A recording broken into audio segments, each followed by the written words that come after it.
During America's Gilded Age, which spanned into the later half of the 19th century from around 1870 to the 1900s, inflation adjusted wealth and the impact of America's most towering figures overshadowed for what we see today in the economy.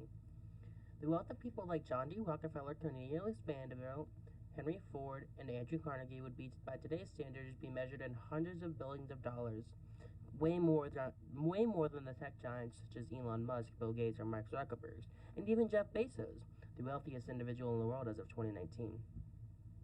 In the time of such great expansions and fewer regulations surrounding the wealth of businesses and practices, also known as laissez-faire, circumstances were perfect for the rise of a class of extremely wealthy individuals who made up a very small percentage of society. Did you know one of the charitable organizations established by John D. Rockefeller Sr. was the Rockefeller Sanctuary Commission, founded in 1909? Less than 20 years after its creation, the commission had achieved its primary goal in the successfulness of the eradication of hookworm disease across the southern United States. It's almost impossible to overstate the impact that these individuals have on America's development. With technology booming and immigrants flocking to the United States seeking better opportunities for themselves and their families, they left their mark on the United States. John D. Rockefeller dominated the oil industry.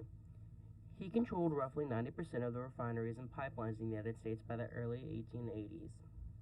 He did this through horizontal integration, which is basically where one owns all of the small little companies. So, like companies like Texaco, Chevron, Shell, all of those kinds of companies. He would have owned all of those.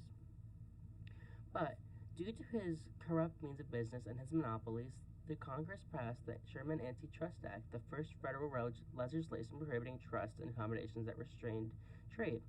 2 years later, the Ohio Supreme Court dissolved the Standard Oil Trust. However, the business within the trust soon became a part of the Standard Oil of New Jersey, which functioned as a holding company in 1911. After years of litigation, the U.S. Supreme Court ruled that Standard Oil of New Jersey was in violation of the antitrust laws, and it was forced to dismantle. This caused the Standard Oil to be divided into 30 more individual companies. Like I said, would be Texaco, Chevron, Shell, and all those other things.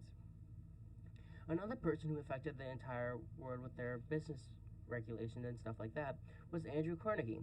He served as a great example of America's rags to riches story. He was born in a poor Scottish family, and his parents immigrated to the U.S. when he was 13. He built his fortune by investing in the steel industry and became the owner of Carnegie Steel Company, which by 1889 was the largest steel company in the world. He did this through vertical integration. He earned masses of money by owning all methods of production. So he would own the coke fields and the iron ore deposits that furnished the raw materials for steel making. Did you know during the U.S. Civil War, Andrew Carnegie was drafted for the Army? However, rather than serve, he paid another man $850 to report for his duty in his place, a common practice at the time. Despite the criticism of how the workers at Carnegie Steel were treated, Carnegie himself was extremely active in terms of philanthropy. He also wrote The Gospel of Wealth, an article that argued that the wealthy have a responsibility to contribute to the greater good. And people like Cornelius Vanderbilt and Henry Ford also had a great effect on the economy. Cornelius Vanderbilt dominated the railroad industry. The railroad industry itself alone was very corrupt and monopolized the majority of trading. This caused a lot of problems upon farmers and other people, so the farmers were unable to trade their goods and make enough money to sustain them, because due to the advancements of technology, there were more effective ways of farming. Due to the excessive amount of crop supplies, the prices of crops decreased, because there was such an excessive amount.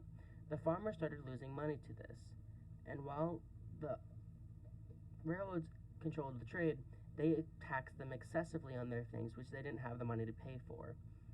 And this all together caused a lot of problems. This caused the Populist Party to be formed for farmers to try to defend their rights and a bunch of other stuff. They also required middlemen to help them with transporting the goods. So that takes another thing out of farmers. These These kinds of economical problems cause a lot of different problems and shape the world as we know it today.